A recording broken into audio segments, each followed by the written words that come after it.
We know now that the rain we've seen in the area over the past 24 hours is making a difference. In a late night update on Thursday, Jasper National Park said that temperatures cooled and rain started shortly after midnight on Wednesday, resulting in 10 to 15 millimeters of rain and minimal fire behavior and low fire spread.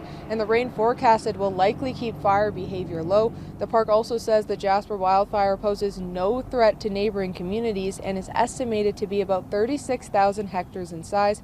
The Jasper National Park also shared that all critical infrastructure in Jasper was successfully protected. That includes the hospital, both elementary and junior and senior school, the emergency services building, among others.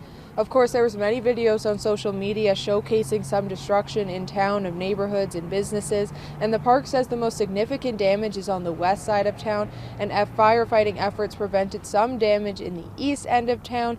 The Jasper Park Lodge was another one that people had questions about, but they said most of the structures, including the main lodge, remain intact. Alberta's Public Safety Minister Mike Ellis painted a picture on Thursday of some of the threats firefighters faced. There was an enormous wind gust. That wind gust moved that fire 5 kilometers in probably less than 30 minutes with a wall of fire that was about 100 meters high.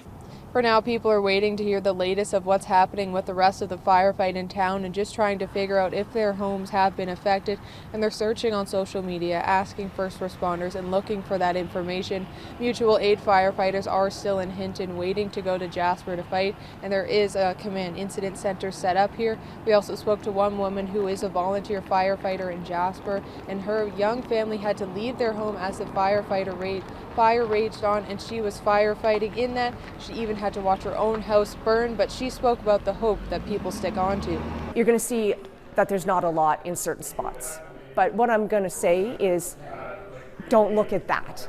You know, as a first responder, I've seen things, and don't look at that. You can't, I mean, you're going to see it, but don't focus on that because there's nothing you can do about that. What we can focus on is what's left, and that's the community. We are waiting to hear the latest from Jasper National Park on the firefighting efforts and the damage in town, and those updates should be shared later on today. Reporting from Hinton, Jasmine King, Global News.